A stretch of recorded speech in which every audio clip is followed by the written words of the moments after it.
नमस्कार दोस्तों, आप सभी का हार्दिक स्वागत है क्रैकेक्स ऑफिशियल यूट्यूब चैनल पर, जहां आपको रोजाना मिलती है सरकारी नौकरियों से जुड़ी सबसे ताजा और सटीक जानकारी। और आज मैं 12वीं पास के लिए एक बहुत ही शानदार और एक बहुत ही बड़ी गवर्नमेंट जॉब ले आ गया हूं, जिसके अंदर 4100 से भी ज्यादा सीटें। तो सीटें काफी अच्छी है, ऊपर से सभी राज्यों के बच्चे अप्लाई यहाँ पे कर सकते हैं। तो इस गवर्नमेंट जॉब की A to Z सारी जानकारी मैं आपको देने वाला हूँ। लेकिन देखो, इससे पहले मैं आपको बता दूं कि मैं डेली आपको 2 वैकेंसी बताता हूं, जिसमें कि पहली वैकेंसी मैं आपको सुबह 10 बजे बताता हूं और वहीं पे दूसरी वैकेंसी मैं आपको बताता हूं रोजाना दोपहर 4 बजे क्रैकेक्स ऑफिशियल यूट्यूब चैनल पर, जो अभी आप देख भी रहे हो। तो सिर्फ देखना नहीं है, सब्सक्राइब करो, बेल आइकन दबाओ और ऑल के ऑप्शन पे टिक कर दो, ताकि मेरे वीडियो डालते ही तुरंत आप पे नोटिफिकेशन आए और सबसे पहले आप मेरे वीडियोस को देख पाओ। तो चलिए अब बात करते हैं आज के गवर्नमेंट जॉब की। सबसे पहले मैं आपको विभाग का नाम बता देता हूं। तो यहाँ पे आज की जो गवर्नमेंट जॉब है ना, ये निकाली है CSBC विभाग ने और बिल्कुल परमानेंट गवर्नमेंट जॉब है, कॉन्ट्रैक्ट बेसिस का कोई चक्कर नहीं है। तो चलिए बात करते हैं इंपॉर्टेंट डेट्स की। देखो, बात करें आवेदन की तो अभी आप आवेदन नहीं कर पाओगे। इसके आवेदन स्टार्ट हो रहे हैं 6 अक्टूबर से। हालांकि ऑफिशियल नोटिफिकेशन आ चुका है, मेरे पास भी है और मैं आपको भी दूंगा। उसमें साफ साफ मेंशन है कि यहाँ पे 6 अक्टूबर से आवेदन स्टार्ट हो जाएंगे। लास्ट डेट की बात करें तो फॉर्म भरने की लास्ट डेट है 5 नवंबर, यानी कि पूरे 1 महीने का टाइम आपको दिया गया है। और टोटल पोस्टों की बात करें तो मैंने आपको बताया था 4100 से ज्यादा सीटें हैं और आप देख सकते हो 4128 आपकी टोटल सीट्स है। बात करें यहाँ पे एग्जाम डेट की तो देखिए, सब कुछ बता दिया है, लेकिन एग्जाम कब होगा इसकी जानकारी अभी नहीं दी है और इसलिए लिखा हुआ है नोटिफाई लेटर, यानी इसकी जानकारी आपको बाद में मिलेगी। तो चलिए इससे आगे बढ़ते हैं और क्वालिफिकेशन के बारे में जानते हैं। देखो, जहां तक बात है एलिजिबिलिटी यानी क्वालिफिकेशन की, तो ये एकदम सिंपल है। यहाँ पे अगर आप 12वीं पास होना तो आपके लिए 3 टाइप की पोस्ट आ रखी है। पहली है प्रोहिबिशन कांस्टेबल की, दूसरी है जेल वार्डर की और तीसरी है मोबाइल स्क्वाड कांस्टेबल की। तो तीनों ही आपकी पुलिस की जॉब रहने वाली है और तीनों का काम बिल्कुल अलग है। किसका क्या काम है, चलिए मैं आपको बताता हूँ। सबसे पहले बात करें प्रोहिबिशन कांस्टेबल की, तो जैसा कि आपको नाम से ही पता चल रहा है, प्रोहिबिट यानी जो चीजें बैन है, जैसे मान लो शराबबंदी है या फिर जो भी नशे का पदार्थ होता है, ये सब आमतौर पर बैन है। तो आपको यही देखना होता है कि कोई इसका व्यापार ना करे, आपको उसे रोकना होता है, आपको उसे पकड़ना होता है। ये काम होता है प्रोहिबिशन कांस्टेबल का। वैसे तो देखो, काम आपका यही होता है, लेकिन कुछ लोग होते हैं ऐसे जो कि अपनी जेब गर्म कर लेते हैं और ये काम चलता रहता है। हालांकि आपको ऐसा नहीं करना है, क्योंकि सरकार आपको वेतन काफी अच्छा देती है। बाकी अब नेक्स्ट पोस्ट की बात करें तो इसका नाम है जेल वार्डर। अब जेल वार्डर का काम क्या होता है, देखो आप जानते ही हो कि जो हद से ज्यादा शरीफ लोग होते हैं वो जाते हैं जेल में। तो वहाँ पे कई बार क्या होता है, वो आपस में ही प्यार भाईचारा काफी ज्यादा बढ़ा देते हैं। तो ऐसा जेल के अंदर ना हो, इसलिए जेल वार्डर को तैनात करा जाता है। वो जेल के अंदर डिसिप्लिन मेंटेन करते हैं ताकि आपस में झगड़ा वगैरह ना हो और सभी कैदी सुरक्षित रहें। बाकी अब नेक्स्ट पोस्ट की बात करते हैं, जिसका नाम है मोबाइल स्क्वाड कांस्टेबल। अब इनका क्या काम होता है, इनका काम होता है पेट्रोलिंग वगैरह करना। आपने देखा होगा पेट्रोलिंग चलती रहती है तो वो सब आपके मोबाइल स्क्वाड में आते हैं। जैसे एग्जाम्पल के लिए मान लो महिला हेल्पलाइन है, जिसके अंदर तुरंत पुलिस आती है, तो यहाँ पे भी ये मोबाइल स्क्वाड वाली होते हैं, जिन्हें तुरंत यहाँ पे मौके पर पहुँचना होता है। मैंने आपको तीनों का काम बता दिया कि तीनों का काम जो है वो अलग अलग है। बाकी एक बात बता दूं कि यहाँ पे अगर आप मोबाइल स्क्वाड कांस्टेबल में अप्लाई करते हो ना, तो ये जरूरी है कि आप पे लाइट मोटर व्हीकल का लाइसेंस हो। 2 and 4 व्हीलर का लाइसेंस जो है वो सिर्फ इसी में चाहिए। बाकी अगर प्रोहिबिशन की बात करें या जेल वार्डर की बात करें तो इसमें लाइसेंस होना मैंडेटरी नहीं है, इसके बिना भी आप अप्लाई कर पाओगे। इसके अलावा बात करें पे की, तो पे आपका रहने वाला है इस पर लेवल 3। लेवल 3 किसका है, प्रोहिबिशन का और जेल वार्डर का। लेवल 3 का मतलब होता है कि लगभग इसके आसपास पे आपका रहेगा, है ना, काफी अच्छा। और बाकी बात करें मोबाइल स्क्वाड की, तो इसका होता है लेवल 2 के अकॉर्डिंग। लेवल 2 का मतलब है लगभग इतना, इसका थोड़ा सा कम होता है बट चल जाएगा। बाकी चलिए इससे आगे बढ़ते हैं और बाकी जानकारी लेते हैं। तो चलिए अब नेक्स्ट बात करते हैं एप्लीकेशन फीस की। तो फीस यहाँ पे ज्यादा नहीं लग रही है, आप देख सकते हो, आप किसी भी कैटेगरी से हो, आपकी जो फीस है वो सेम ही है। और वो कितनी है, वो है 100। तो आराम से हर कोई फॉर्म को भर सकता है, इतनी फीस है। बाकी चलिए इससे आगे बढ़ते हैं और सिलेक्शन के बारे में जानते हैं। देखो, यहाँ पे इस गवर्नमेंट जॉब को लेने के लिए आपको 2 स्टेज क्वालिफाई करने पड़ते हैं। सबसे पहला है रिटन एग्जाम, जो कि आपका MCQ टाइप का होता है, और इसे क्वालिफाई करने के बाद होता है आपका फिजिकल टेस्ट। और वैसे कई बच्चों को क्या लगता है कि हम रिटन एग्जाम में ज्यादा से ज्यादा मार्क्स लाएंगे और फिजिकल टेस्ट बस क्वालिफाई कर लेंगे। बट यहाँ पे आप बहुत बड़ी गलती करोगे अगर ऐसा सोच रहे हो। तो यहाँ पे उल्टा है, आपको रिटन एग्जाम तो बस क्वालिफाई करना है और फिजिकल टेस्ट में ज्यादा से ज्यादा मार्क्स लाने हैं, क्योंकि आपका जो फाइनल सिलेक्शन है वो आपका हो रहा है फिजिकल टेस्ट के मार्क्स पर, रिटन एग्जाम के मार्क्स पे नहीं हो रहा। तो फिजिकल टेस्ट में आपको पूरे मार्क्स लाने हैं। कैसे ला सकते हो वो मैं बताऊंगा, लेकिन सबसे पहले हम रिटन एग्जाम की बात करते हैं, क्योंकि भाई इसे क्वालिफाई करना जरूरी है, तभी आपका फिजिकल होगा। तो रिटन एग्जाम में टोटल 100 क्वेश्चन आपसे पूछे जाएंगे। 100 ही मार्क्स की परीक्षा है, यानी कि हर एक क्वेश्चन आपका 1 ही मार्क्स का है। और यहाँ पे याद रखना, कोई भी नेगेटिव मार्किंग नहीं है। तो सारे क्वेश्चन अटेम्प्ट करके आना, भले ना भी आते हों।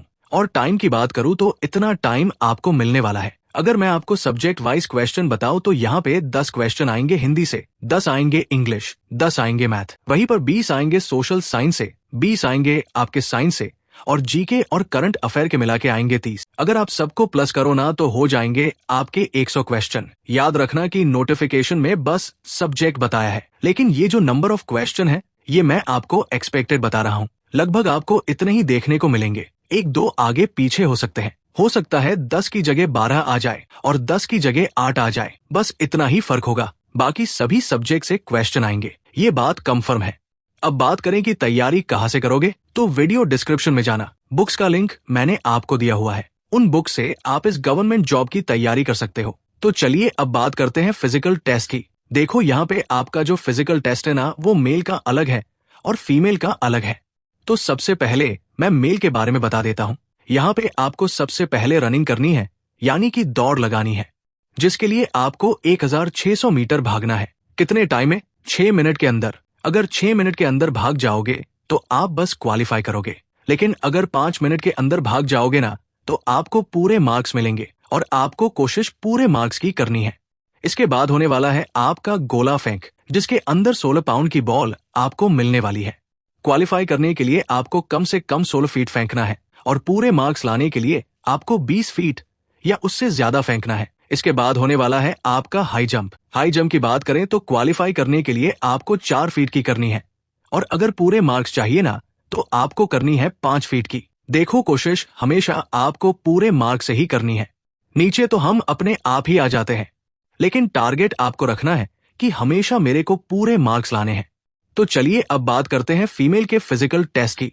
देखो, जहां तक बात है आपके फिजिकल टेस्ट की, तो यहाँ पे रनिंग आपको 1600 मीटर नहीं करनी है, आपको भागना है यहाँ पे 1 किमी। अगर 5 मिनट में भागोगे तो आप बस क्वालिफाई करोगे, लेकिन अगर 4 मिनट या उससे भी पहले भाग जाते हो तो आपको मिलेंगे पूरे मार्क्स, फुल मार्क्स। इसके बाद बात करते हैं गोला फेंक की। तो क्वालिफाई करने के लिए आपको मिनिमम 12 फीट फेंकना होगा, और अगर पूरे मार्क्स चाहिए तो आपको फेंकना होगा 16 फीट या उससे ज्यादा। इसके बाद बात करते हैं हाई जंप की। तो अगर क्वालिफाई करना है तो कम से कम चाहिए 3 फीट, और अगर पूरे मार्क्स चाहिए तो आपको करना है 4 फीट की हाई जंप। तो आपको भी पूरे मार्क्स पे फोकस करना है, क्योंकि यहाँ पे जो सिलेक्शन है ना वो फिजिकल टेस्ट के मार्क्स पे है, ना कि रिटन एग्जाम के मार्क्स पे। इसलिए मैं आपको इतना जोर दे रहा हूँ। बाकी चलो इससे आगे बढ़ते हैं और हाइट वगैरह के बारे में जानते हैं। देखो, जहां तक बात है हाइट वगैरह की, तो डिपेंड करती है आपकी कैटेगरी के ऊपर। जैसे कि अगर आप मेल हो और आप ओबीसी या SC/ST में आते हो तो आपकी हाइट कम से कम 160 से डॉट में होनी चाहिए। वहीं पर अगर आप जनरल में आते हो तो आपकी हाइट होनी चाहिए 165 से डॉट में। नेक्स्ट बात करते हैं फीमेल की। तो फीमेल की हाइट यहाँ पे कम से कम 155 से डॉट में होनी चाहिए। चाहे आप किसी भी कैटेगरी की हो, सभी कैटेगरी की सेम है, और आपकी यहाँ पे चेस्ट नहीं देखी जाती। लेकिन एक कंडीशन है कि आपका जो वेट है वो कम से कम 48 किलोग्राम होना चाहिए। ये कंडीशन सिर्फ फीमेल के लिए है। तो अगर आपका वेट कम है तो अभी से खाने पीने लगो, 48 किलोग्राम से प्लस हो जाओ। वैसे भी 48 किलोग्राम वेट काफी कम होता है। इसके बाद बात करते हैं चेस्ट की, जो कि सिर्फ मेल की देखी जाती है। तो आपकी जो चेस्ट है वो कम से कम यहाँ पे 81 से डॉट में होनी चाहिए, और फुलाने के बाद 86 से डॉट में, यानी कि 5 से डॉट में का एक्सपेंशन यहाँ पे होना चाहिए। तो चलिए अब बात करते हैं एज की। देखो, यहाँ पे आपकी जो एज है ना, ये काउंट होने वाली है 18.225 यानी कि 1 अगस्त से। आपको ये ध्यान में रखना है कि भाई 1 अगस्त 2025 को मेरी जो एज है वो कम से कम 18 साल की थी कि नहीं। अगर 18 साल की थी तो आप इस वैकेंसी में अप्लाई कर सकते हो। और बाकी मैक्सिमम एज की बात करें तो ये पोस्ट वाइज है। जैसे कि अगर आप यहाँ पे मोबाइल स्क्वाड या फिर प्रोहिबिशन कांस्टेबल के लिए अप्लाई करते हो तो आपकी जो मैक्सिमम एज है ना वो है 25 ईयर। लेकिन अगर बात करें जेल वार्डर की तो इनकी मैक्सिमम एज है 23 ईयर। इसके अलावा अगर आप रिजर्व कैटेगरी में आते हो तो आप सबको अलग से रिलैक्सेशन मिलता है। किसे कितना मिलता है चलिए जानते हैं। देखो, रिलैक्सेशन की जहां तक बात है तो यहाँ पे SC ST को मिलता है पूरे 5 साल का। अगर आप OBC में आते हो, मेल हो तो आपको मिलता है 2 साल का। OBC में आते हो लेकिन फीमेल हो तो आपको मिलता है 2 की जगह 3 साल का। और अगर आप फिजिकली हैंडीकैप्ड हो तो आप यहाँ पे अप्लाई नहीं कर सकते। तो अप्लाई की बात छिड़ी है तो चलिए मैं आपको अप्लाई करना भी बताता हूँ। देखो, यहाँ पे अप्लाई करने के लिए आपका सबसे पहला काम रहने वाला है वीडियो के डिस्क्रिप्शन में जाना। जैसे ही वीडियो के डिस्क्रिप्शन में जाओगे आपको सबसे ऊपर ही टेलीग्राम का लिंक मिलेगा और आपको उस टेलीग्राम से जुड़ जाना है। टेलीग्राम पर मैं आपको नोटिफिकेशन, अप्लाई, ऑफिशियल वेबसाइट ये तीनों चीजें देता हूँ। इसलिए मैं आपसे कह रहा हूँ कि आप जुड़ जाना। तो 6 अक्टूबर को आपको सबसे पहले अप्लाई लिंक पे क्लिक करना होगा। क्लिक करने के बाद आपको करना होता है रजिस्ट्रेशन। अपना रजिस्ट्रेशन करना, उसके बाद फीस की पेमेंट करना। देन आप यहाँ पर लॉगिन करके कंप्लीट फॉर्म को भर सकते हो। पहले रजिस्ट्रेशन, उसके बाद लॉगिन करके फॉर्म आपको भरना होता है। इस बीच आपको कोई दिक्कत हो, कुछ ना समझ आए तो कमेंट करके मुझसे पूछ सकते हो। अब काफी बच्चे ऐसा भी सोच रहे होंगे कि भाई हम तो तीनों वैकेंसी में अप्लाई करेंगे। तो देखो, ऐसा यहाँ पे नहीं होने वाला है। जब आप इस वैकेंसी में अप्लाई करोगे ना तो वो आपसे प्रेफरेंस मांगेगा कि सबसे पहले कौन सी पोस्ट चाहिए, फिर कौन सी चाहिए, फिर कौन सी चाहिए। तो आप प्रेफरेंस दे सकते हो लेकिन अलग अलग अप्लाई नहीं करना है। अप्लाई आपको एक ही बार करना है और उसी में आप प्रेफरेंस दोगे। किसी भी स्टेट से आप अप्लाई कर सकते हो, रोका किसी को नहीं है। लेकिन बात करें जॉब लोकेशन की, एग्जाम सेंटर की, तो ये दोनों चीजें आपकी बिहार राज्य में रहने वाली है। बस इतना याद रखना कि अदर स्टेट वाले जनरल में आएंगे और बाकी अप्लाई वो भी कर सकते हैं। तो मैंने तो आपको इस भर्ती की सारी जानकारी दे दी। अब आपका काम है इस वीडियो को अपने दोस्तों, भाई बहनों सबके साथ शेयर करना और उन्हें भी इस लेटेस्ट गवर्नमेंट जॉब के बारे में बताना। मिलके तैयारी करोगे तो ज्यादा अच्छा है। बाकी मैं आपसे मिलता हूँ नेक्स्ट वीडियो में एक नई गवर्नमेंट जॉब के साथ, और तब तक के लिए जय हिंद, वंदे मातरम।